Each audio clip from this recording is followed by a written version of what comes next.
Hello friends, welcome back to my channel advance English 101। Friends, आज की इस video में हम लोग 35 एडवांस स्ट्रक्चर्स को सीखने वाले हैं, जिसमें हमारा पहला आज हम लोग सीखेंगे जब भी बोलना हो जो होगा देखा जाएगा, या तब की तब देखेंगे, भाई दोस्त घर बाइक या प्यार हो तो ऐसा हो। इस तरह के बहुत सारे सेंटेंस हैं, उसे आज हम लोग सीखेंगे, जो होगा देखा जाएगा। इसके लिए हम लोग we will cross that bridge when we come to it, ये एक फ्रेज़ है। इसे हम लोग सेंटेंस में कैसे यूज़ करते हैं, सबसे पहले सेंटेंस, उसके बाद we will cross that bridge when we come to it का यूज़ करेंगे। पहला सेंटेंस है, आप इसकी चिंता बिल्कुल ना करें, इसे तब की तब देखेंगे या जो होगा देखा जाएगा। तो इसके लिए हम लोग कहेंगे you don't worry at all about it, we will cross that bridge when we come to it. जब ऐसी बारी आएगी, कहने का मतलब जब ऐसी बारी आएगी, जब ऐसा होगा तो हम लोग देख लेंगे, तब की तब देखेंगे। नेक्स्ट हमारा है, जब भी ऐसा करो या एक काम करो से बनने वाला सेंटेंस, जैसे कि एक काम करो कल आ जाओ, या फिर ऐसा बोलना हो एक काम करो अभी तुरंत मेरे साथ चलो, या ऐसा बोलना हो एक काम करो या ऐसा करो दो ले आना, ऐसा करो आज रात यहीं रुक जाओ। इस तरह के सेंटेंस को बोलने के लिए डू वन थिंग का यूज़ करते हैं, जिसका मतलब होता है ऐसा करो या एक काम करो। सेंटेंस बनाने का रूल है, सबसे पहले डू वन थिंग बोलेंगे, उसके बाद वर्ब की फर्स्ट फॉर्म, उसके बाद ऑब्जेक्ट। जैसे पहला सेंटेंस है एक काम करो या ऐसा करो कल आ जाओ, इसके लिए हम लोग कहेंगे do one thing come tomorrow. एक काम करो मेरे साथ आओ, इसके लिए हम लोग कहेंगे do one thing come with me. Do one thing मतलब एक काम करो, कम विद मी मेरे साथ आओ। एक काम करो आज यहीं रुक जाओ, do one thing stay here today. Next हमारा स्ट्रक्चर है, जब भी हमें बोलना हो प्यार हो तो ऐसा हो। इस तरह के सेंटेंस को, भाई हो तो ऐसा हो, दोस्त हो तो ऐसा हो, घर हो तो ऐसा हो, इस तरह के सेंटेंस को बोलने के लिए दिस इज़ व्हाट का यूज़ करते हुए सेंटेंस को बोलेंगे।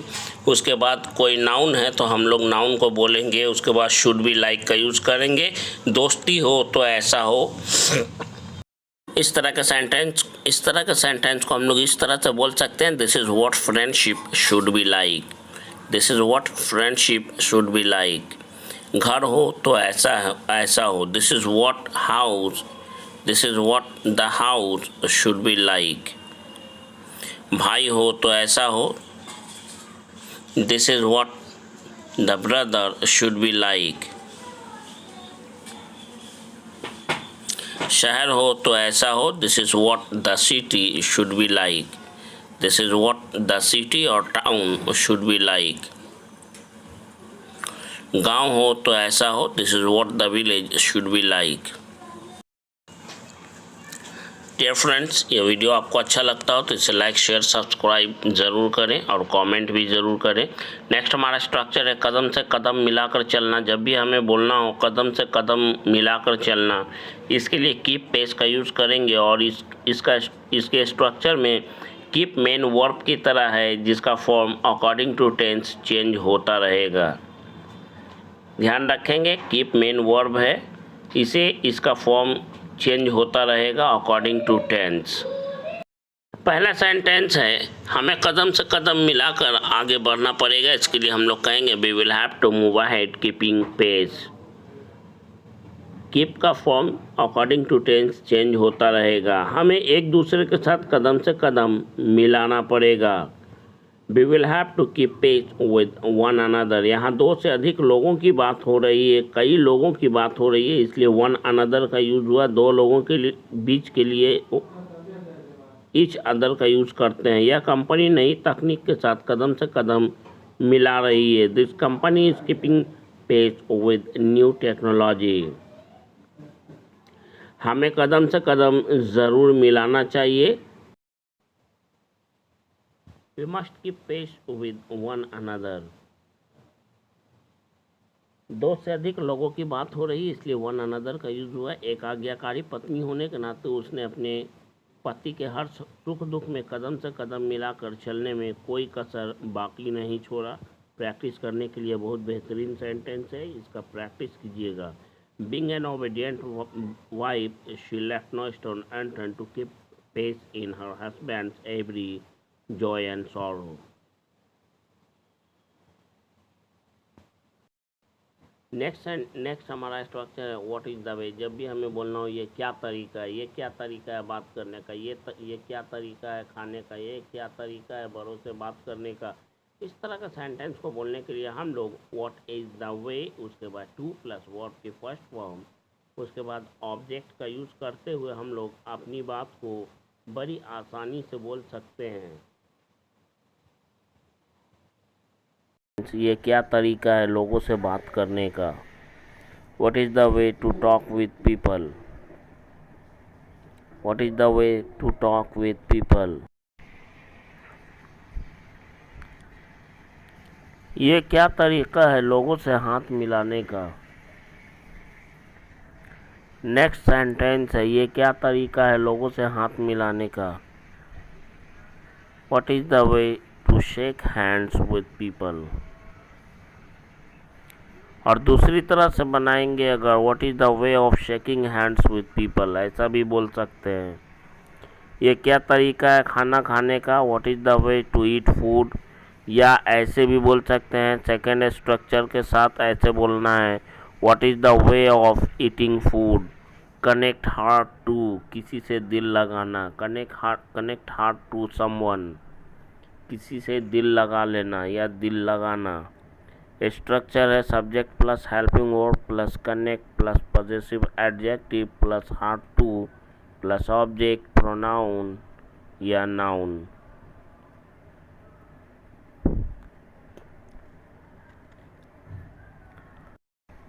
वह तुमसे दिल लगाने की कोशिश कर रहा है।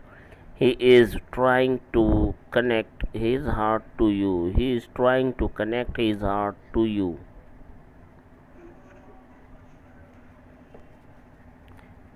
मैंने तुमसे दिल लगा लिया। I connected my heart to you. I connected my heart to you.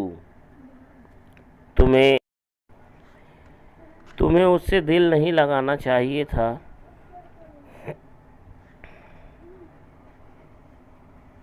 You should not have connected your heart to her.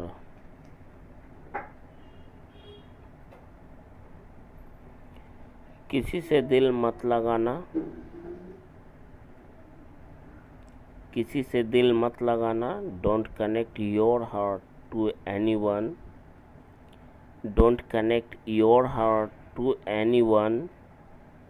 Next structure है डोंट से लेटर दैट। इसका मतलब होता है बाद में मत कहना कि। हमारा सेंटेंस इसी से जुड़ा हुआ है और स्ट्रक्चर है डोंट से लेटर डैट, उसके बाद हमारा कंप्लीट सेंटेंस होगा। बाद में मत कहना कि उसने तुम्हें नहीं बुलाया। Don't say later that he did not call you, क्योंकि की के बाद का सेंटेंस सिंपल पास्ट का है इसलिए डिड का यूज़ हुआ, नेगेटिव सेंटेंस है इसलिए डिड नॉट का यूज़ हुआ है। बाद में मत कहना कि उसके पास पैसे नहीं हैं। Don't say later that he doesn't have money, don't say later that he doesn't have money. बाद में मत कहना कि मेरे पास पहनने को कपड़े नहीं हैं। Don't say later that I don't have clothes to wear और put on. Don't say later that I don't have clothes to wear or put on. बाद में मत कहना कि मोबाइल रिचार्ज कराने के लिए मेरे पास पैसे नहीं हैं। Don't say later that I don't have money to get my mobile recharged. Causative verb का ये सेंटेंस है। Don't say later that I don't have money to get my mobile recharged. With a great difficulty, बड़ी मुश्किल से या बड़ी कठिनाई से। स्ट्रक्चर है विद अ ग्रेट डिफ़िकल्टी, उसके बाद आने वाला हमारा कंप्लीट सेंटेंस होगा। जब भी बोलना हो बड़ी मुश्किल से मुझे उसका पता मिला, तब हम लोग इस स्ट्रक्चर का यूज़ करेंगे। With a great difficulty I found your address. With a great difficulty I found your address. बड़ी मुश्किल से उसने उसे समझाया। With a great difficulty he explained him. With a great difficulty he explained him. बड़ी मुश्किल से आज मुझे कुछ पैसे दिए गए हैं। ये भी पैसिव वॉइस का सेंटेंस है, ये पैसिव का है। With a great difficulty I have been given some money today. With a great difficulty I have been given some money today. Not reliable माने भरोसे के लायक नहीं है या कोई भरोसा नहीं है। रिलाई का मतलब होता है भरोसा करना, रिलाई ऑन, भरोसा करना या विश्वास करना। रिलाई से बना है रिलायबल, जिसका मतलब होता है जिस पर भरोसा किया जा सके, रिलायबल। उसका कोई भरोसा नहीं है, he is not reliable. He is not reliable, मेरा कोई भरोसा नहीं है। I am not reliable. I am not reliable. Reliance का मतलब होता है भरोसा, रिलाई ऑन का मतलब होता है भरोसा करना, विश्वास करना। रिलायबल का मतलब होता है भरोसा करने योग्य। तुम्हारा कोई भरोसा नहीं है, you are not reliable. It is only a matter of, जब भी आपको बोलना हो बस कुछ ही घंटों की बात है, बस कुछ ही दिनों की बात है, कुछ ही महीनों की बात है, तभी इस स्ट्रक्चर का यूज़ करेंगे। बस कुछ दिनों की ही तो बात है। It's only a matter of a few days, बस काजल से मिलने की ही तो बात है। It's only a matter of meeting Kajal. It's only a matter of meeting Kajal. Of के बाद अगर वर्ब आता है तो वो आईएनजी फॉर्म में बनेगा, ध्यान रखें। बस एक कार खरीदने की ही तो बात है। It's only a matter of buying a car. It's only a matter of buying a car. बस एक महीने की ही तो बात है। It's only a matter of 1 month. It's only a matter of 1 month.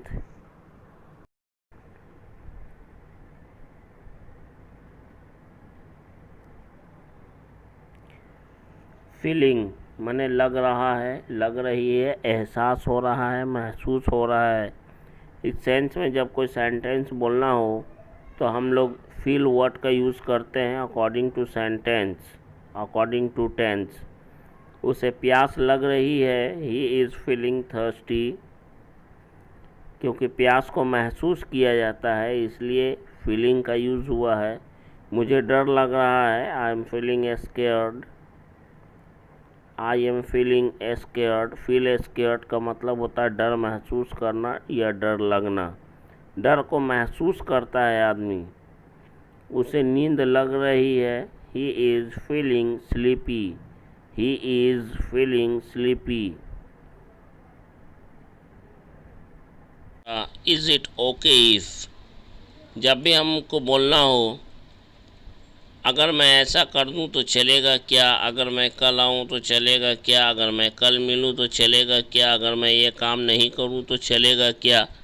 इस तरह का सेंटेंस को बोलने के लिए इस स्ट्रक्चर का यूज़ करेंगे और इसका स्ट्रक्चर है is it okay if plus sentence. लेकिन इस बात का ध्यान रखें कि सेंटेंस प्रेजेंट इंडेफिनिट टेंस में होना चाहिए।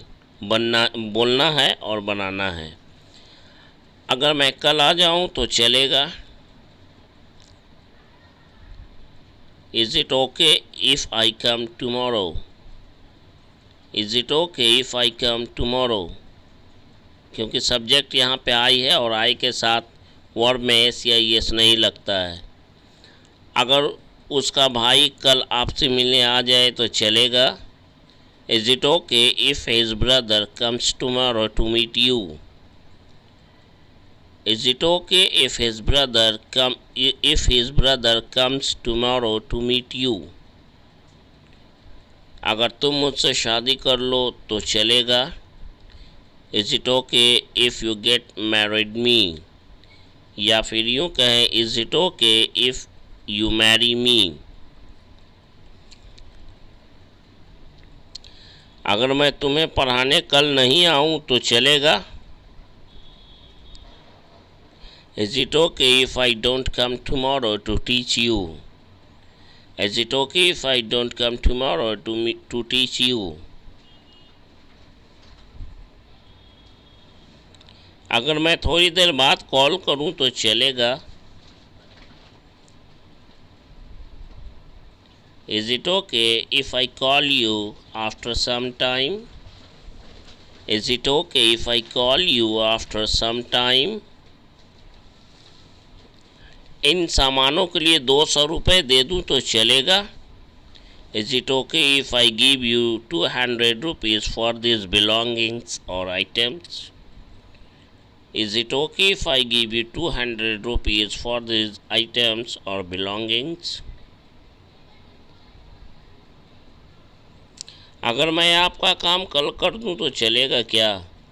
Is it okay if I do your work tomorrow? Is it okay if I do your work tomorrow?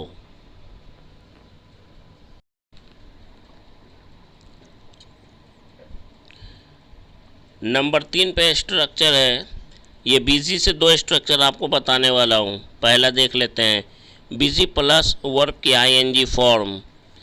जब भी कोई काम करने की बात होगी कि काम करने में व्यस्त हूँ, तब इस स्ट्रक्चर का यूज़ करेंगे। Subject plus is are am was verb का यूज़ करेंगे, प्लस बिजी प्लस वर्ब की आईएनजी फॉर्म। किसी काम को करने के लिए जब बोला जाएगा, व्यस्त होने की बात कही जाएगी, तब यूज़ करेंगे। वह मोबाइल पर बात करने में लगा हुआ है। He is busy talking on mobile. He is busy talking on mobile. यहाँ पे बिजी के साथ इन का यूज़ नहीं होगा, ध्यान रखें। इन ऑन कुछ भी नहीं। जब देखो तब तुम हमेशा फ़ोन चलाने में लगे रहते हो। Whenever you are seen you are always busy using mobile. जब देखो तब, whenever you are seen, ये पैसिव वॉइस में बनाया गया है। प्रेजेंट इंडेफिनिट टेंस का पैसिव वॉइस। वह फ़ोन चलाने में लगा हुआ था। He was busy using mobile. He was busy using mobile. यहाँ पे एक्शन की बात की जा रही है, इसलिए वर्ब में आईएनजी फॉर्म का यूज़ हो रहा है। फ़िलहाल मेरा भाई गवर्नमेंट जॉब की तैयारी करने में लगा हुआ है। For the time being my brother is busy preparing for government job. For the time being का मतलब होता है फ़िलहाल के लिए या फ़िलहाल। वह लड़की उसे घूरने में लगी हुई थी। That girl was busy staring at him.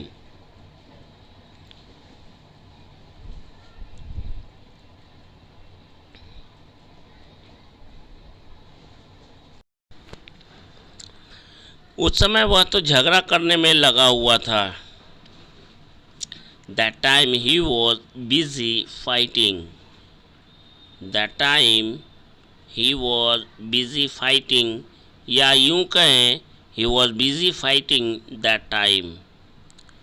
Number 4 पे स्ट्रक्चर है, जब भी किसी चीज़ के साथ व्यस्त होने की बात कही जाए, किसी सामान के साथ, किसी चीज़ के साथ व्यस्त होने की बात की जाए, तब हम लोग इस स्ट्रक्चर का यूज़ करेंगे। Subject plus is are am was verb.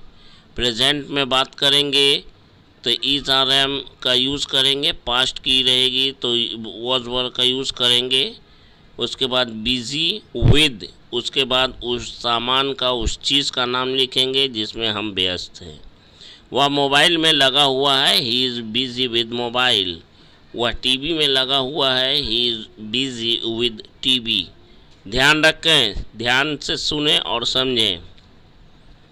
किसी चीज़ के साथ व्यस्त होने की बात कही जाए तो बिजी के साथ विद ज़रूर लगाएंगे। उसके बाद उस चीज़ का नाम लिखेंगे जिसमें हम या कोई सब्जेक्ट व्यस्त है। वह किताबों में लगा हुआ है, he is busy with books. मैं बच्चों में लगा हुआ था, I was busy with kids.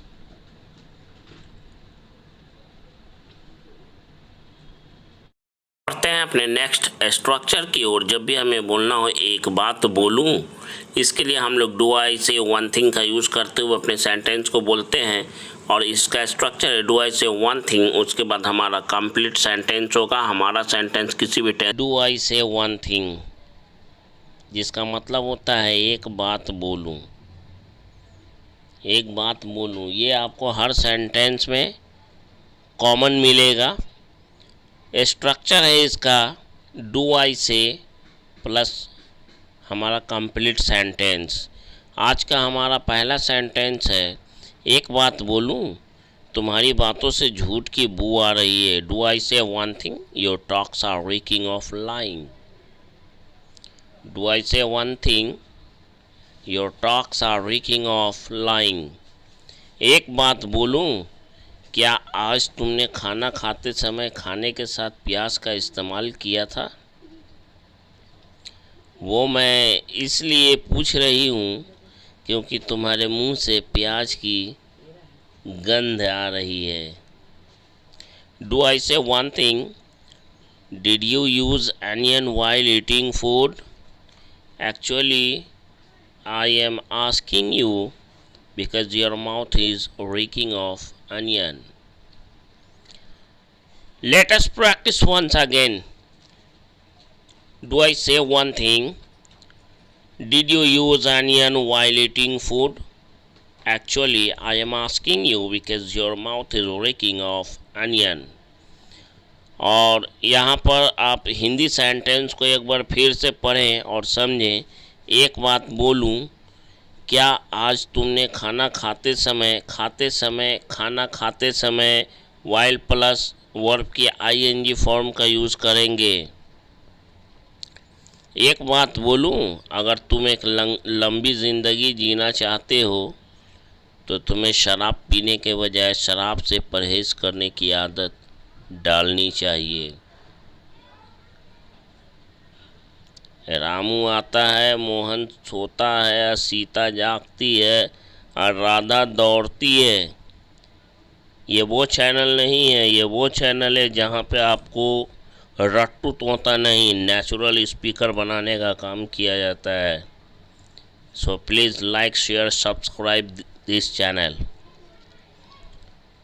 आइए एक बात बोलूँ, do I say one thing, if you want to live a long life, अगर तुम एक लंबी उम्र जीना चाहते हो, you should abstain from drinking liquor, तुम्हें शराब पीने से परहेज़ करना चाहिए। You should abstain from drinking liquor, या केवल ड्रिंकिंग लिख देंगे काम चल जाएगा। लीकर, वाइन लिखें ना लिखें, बोले ना बोले, ड्रिंकिंग तक ही काम चल जाएगा।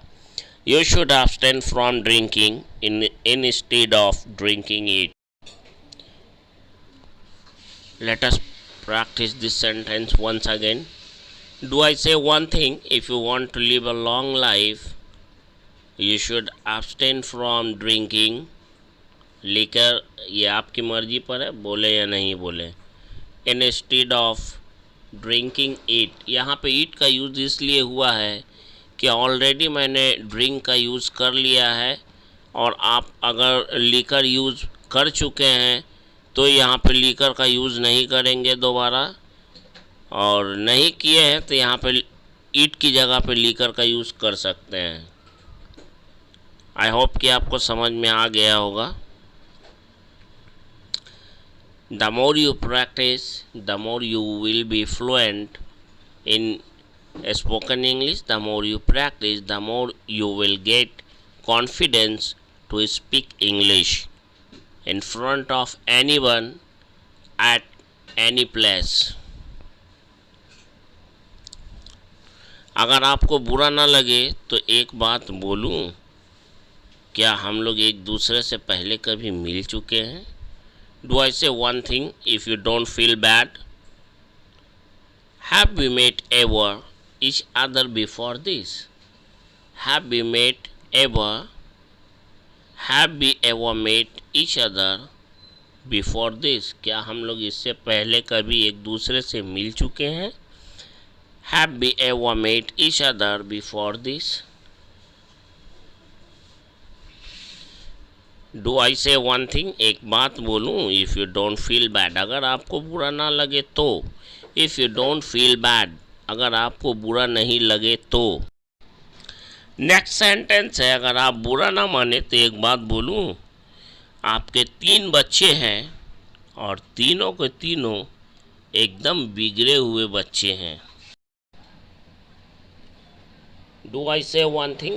If you don't feel bad, एक बात बोलूं, अगर आपको बुरा नहीं लगे तो. अक्सर बोलते हैं तो उसके लिए हम लोग कहेंगे Do I say one thing? If you don't feel bad. You have 3 children and all the 3 are rotten spoiled children. यहाँ rotten spoiled children का मतलब होता है एकदम बिगड़े हुए बच्चे. आइए देखते हैं नेक्स्ट सेंटेंस. एक बात बोलूं, आज आप जो कुछ भी हैं अपने माता पिता की बदौलत है, इसलिए आपको अपने माता पिता का सम्मान करते रहना चाहिए. करते रहना चाहिए. किसी काम को करते रहना चाहिए के लिए हम लोग कीप प्लस वर्ब के ing फॉर्म का यूज करेंगे, लेकिन चाहिए है तो इससे कीप प्लस वर्ब के ing से पहले हम लोग शूट का यूज करेंगे. आइए देखते हैं पूरा sentence. Do I say one thing? Whatever you are today, it is because of your parents.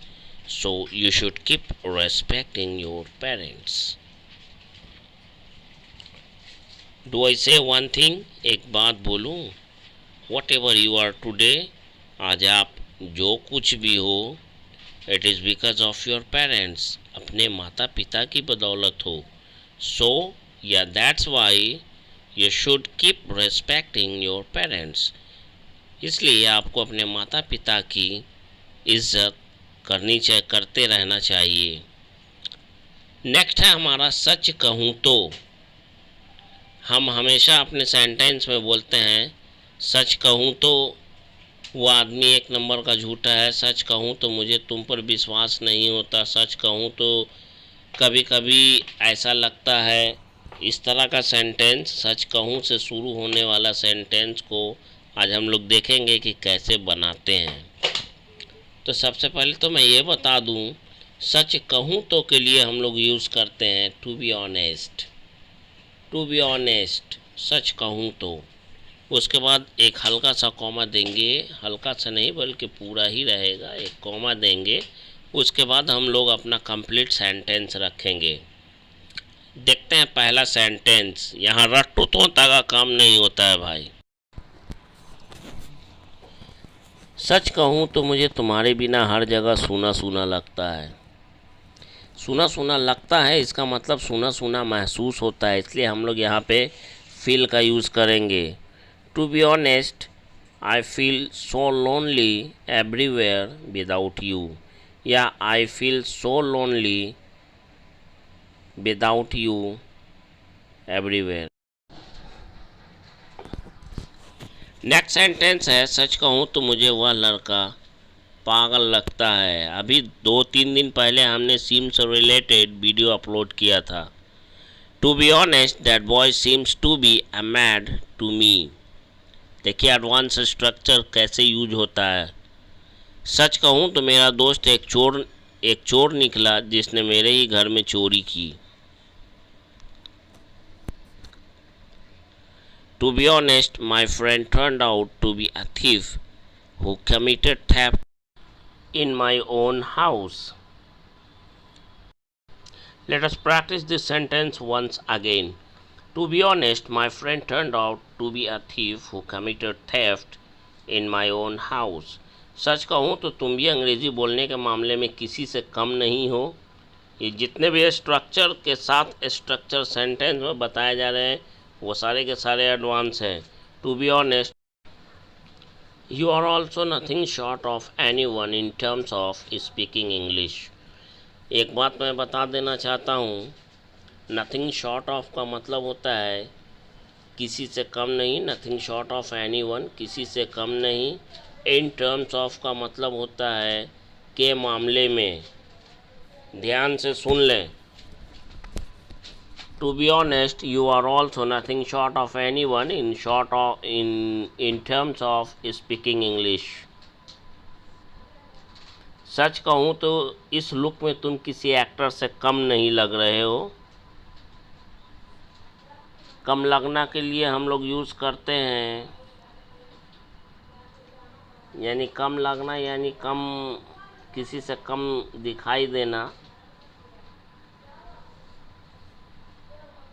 To be honest, you are looking nothing short of any actor in this look. To be honest, you are looking nothing short of any actor in this look. अब तो भैया मेरे channel को आप लोग subscribe कीजिए भाई मेरे। इस सेंटेंस में जितने भी स्ट्रक्चर के साथ सेंटेंस में यूज़ किए जा रहे हैं, जितने भी सेंटेंस, उसमें भी बहुत सारे स्ट्रक्चर्स जोड़ा जा रहा है, बहुत सारे एडवांस स्ट्रक्चर्स को जोड़ा जा रहा है, एडवांस वोकैब्स डाला जा रहा है। कोई बड़ी बात नहीं है, इसके लिए हम लोग यूज़ करते हैं it's not a big deal. इसको बनाने का दो तरीका है, it's not a big deal या is not a big deal. Is से पहले हम लोग जेरंड का यूज़ करेंगे, जिसको वर्ब का आईएनजी फॉर्म बोलते हैं, या इन्फिनेटिव वर्ब से टू प्लस वर्ब की फर्स्ट फॉर्म जो होता है उससे भी बना सकते हैं। इसका 2-3 रूल है बनाने का, वो मैंने सब बता दिया है। आगे आपकी मर्जी, जो आसान हो उस हिसाब से आप बनाइए, उस तरीके को, मेथड को, रूल को फॉलो कीजिए। स्ट्रक्चर इसका it's not a big deal for, उसके बाद जिसके बारे में बोलना है उसके बारे में बताइए, टू, उसके बाद वर्ब की फर्स्ट फॉर्म, उसके बाद अदर वर्ड्स अगर है तो। दिल खोल कर पैसे खर्च करना उसके लिए कोई बड़ी बात नहीं है, क्योंकि वह एक अमीर घराने में पैदा हुआ है। अमीर घराने में पैदा होना के लिए एक फ्रेज है, to be born with a silver spoon, जिसका मतलब होता है अमीर घराने में पैदा होना। ध्यान से सुन लीजिए। Hello, to be born with a silver spoon, इसका मतलब होता है अमीर घराने में पैदा होना। आइए देखते हैं।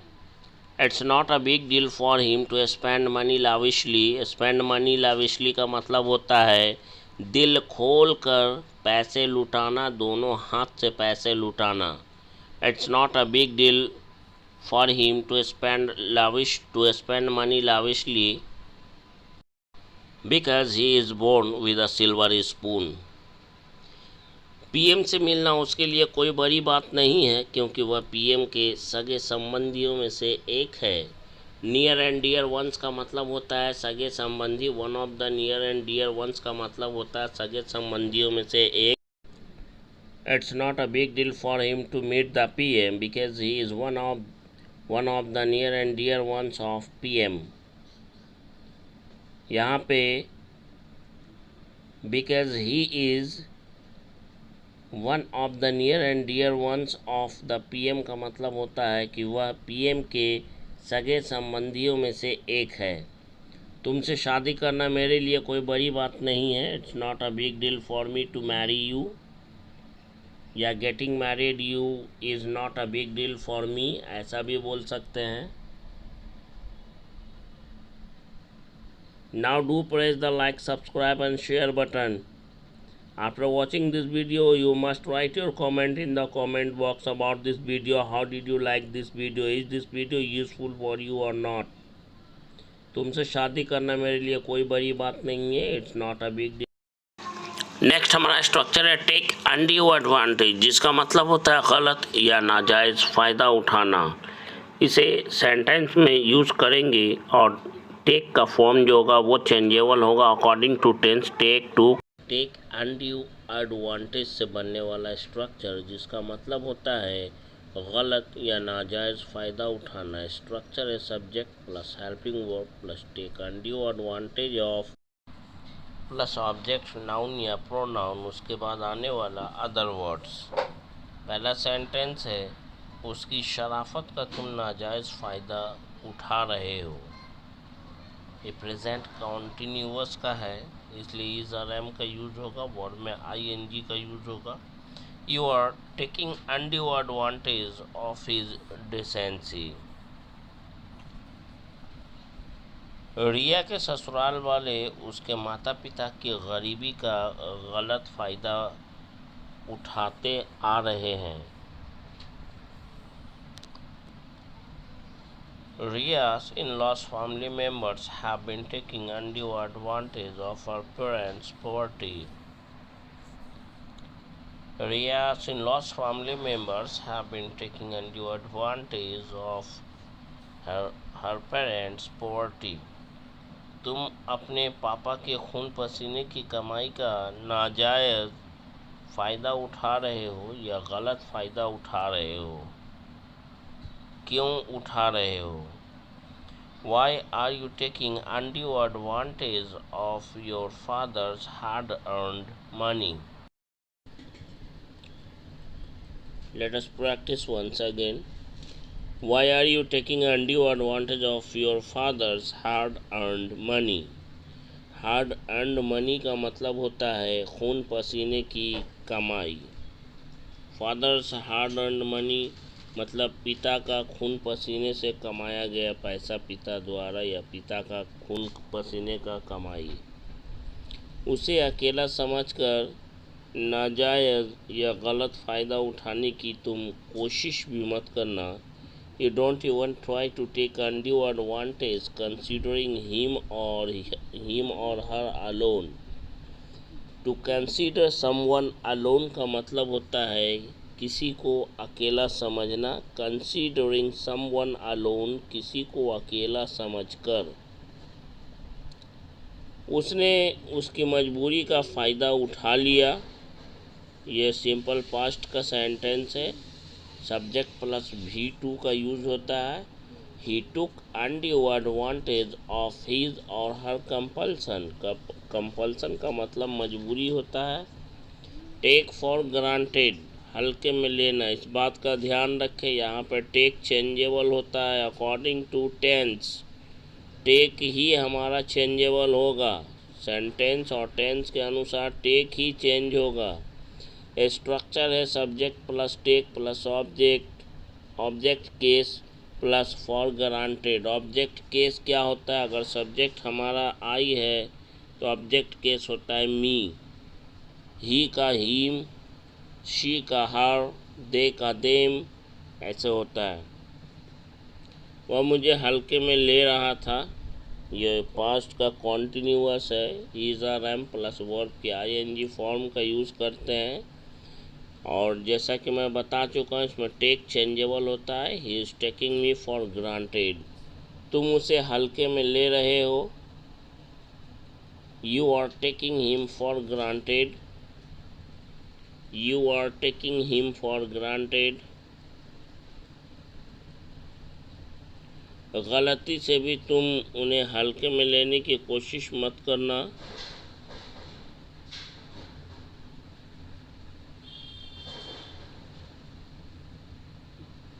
Don't try to take them for granted even by mistake. यहाँ पे यू हमारा अंडरस्टूड है, हम चाहें तो इस तरह से भी बोल सकते हैं you don't try to take them for granted even by mistake.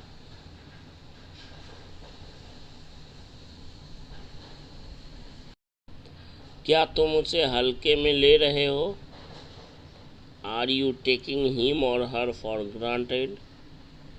Are you taking him और हर फॉर ग्रांटेड, क्योंकि यहाँ पता नहीं है कि किसकी बात की जा रही है, लड़का की या लड़की की, इसलिए दोनों में से आप कोई भी एक यूज़ कर सकते हैं। अपनी बीमारी को हल्के में ना लें या अपनी बीमारी को हल्के में मत लो। Don't take your illness for granted, don't take your illness, don't take your sickness for granted. वह उसकी अंग्रेज़ी को हल्के में ले रहा था। He was taking his English for granted, he was taking his English for granted.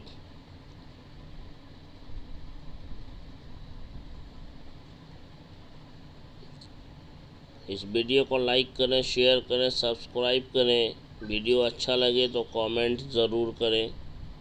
Next, तुमने अपनी परीक्षा को हल्के में लिया था इसलिए तुम फेल हो गए। जैसा कि मैं बता चुका हूँ कि इस स्ट्रक्चर में टेक हमारा अकॉर्डिंग टू सेंटेंस चेंजेबल होगा। तो यहाँ पे सिंपल पास्ट का सेंटेंस है इसलिए टेक से टुक हो गया। You took your exam for granted that's why you failed. उसकी पढ़ाई लिखाई को हल्के में मत लो। एक बात का ध्यान रखें कि पढ़ाई लिखाई को स्टडीज़ बोलते हैं और केवल पढ़ाई को स्टडी बोलते हैं, शिक्षा को स्टडी बोलते हैं, एजुकेशन बोलते हैं। हमारा सेंटेंस हो जाएगा don't take his studies for granted. उसकी पढ़ाई को हल्के में मत लो। नेक्स्ट है हमारा जो कि मोस्ट इम्पॉर्टेंट है, इसको समझिए और इसे याद भी कर लें। डेस्टाइन का मतलब होता है किस्मत बनाना, तकदीर बनाना। डेस्टिनी का मतलब होता है किस्मत या तकदीर। No one can change anyone's destiny. कोई किसी की तकदीर नहीं बदल सकता है। इसी पर हमारा आज का स्ट्रक्चर है रिटन इन वंस डेस्टिनी। किसी की तकदीर में लिखा होना, नसीब में होना। स्ट्रक्चर है it is written in one's destiny plus verb की first form plus other words. एक बात का ध्यान रखें कि यहाँ पे वंस की जगह पे आपको my, his, her, your, our, their according to need आपको लिखना है। जीना और मरना हर किसी की किस्मत में लिखा है। जीना और मरना हर किसी की किस्मत में लिखा है। It is written in everyone's destiny to live and die. हमारा सेंटेंस वो सेंटेंस होता है जो आप पूरे यूट्यूब पर खोज देंगे तो आपको नहीं मिलेगा। मैं उस टाइप का सेंटेंस डालता हूँ जो कि आपको काम आ सके। उसकी किस्मत में लिखा है मज़े करना। It is in his destiny, it is written in his destiny to have fun. It is written in his destiny to have fun. तुम्हारे किस्मत में लिखा था 25 साल की उम्र में एक कामयाब इंसान बनना। It was written in your destiny to become a successful person at the age of 25. It was written in your destiny to become a successful person at the age of 25. पूरे यूट्यूब पर आप खोज के दिखा दें ऐसा sentence, नहीं मिलेगा। मैं आपको लिख कर देने को तैयार हूँ, नहीं मिलेगा आपको ऐसा सेंटेंस। 35 साल की उम्र में इस दुनिया से विदा होना उसकी किस्मत में लिखा था, नहीं मिलेगा ऐसा सेंटेंस आपको। पूरे यूट्यूब पर आप खोज दें। It was written in his destiny to depart from this world at the age of 35। तो प्लीज़ यार, मैं बहुत मेहनत करता हूँ आप लोगों के लिए। अपने ग्रुप में हमारे वीडियो को शेयर कीजिए, सब्सक्राइब करने को कहें। लाइक आप खुद भी लाइक करें, शेयर करें, सब्सक्राइब करें और कमेंट करके ज़रूर बताएं ये वीडियो आपके लिए कितना हेल्पफुल है।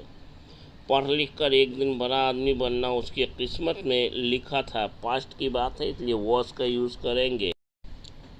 It was written in his destiny to become a rich man one day after receiving education. या आप ऐसे भी बोल सकते हैं, It was written in his destiny to become a rich man after receiving education one day. कहने का मतलब ये है कि ये इंग्लिश जो है अब आप इसको अपनी संपत्ति मान लीजिए। कहने का मतलब है कि सेंटेंस के सिर्फ मेन पार्ट को ही आप अगर कंप्लीट कर देते हैं प्रॉपरली, बाकी का आप अदर वर्ड्स इधर उधर हो जाता है, उससे आपको कोई फ़र्क नहीं पड़ता है। मेन पार्ट को आप हमेशा प्रॉपरली कंप्लीट करें। उसकी धर्म पत्नी बनना तुम्हारे किस्मत में लिखा था। It was written in your destiny to become his better half.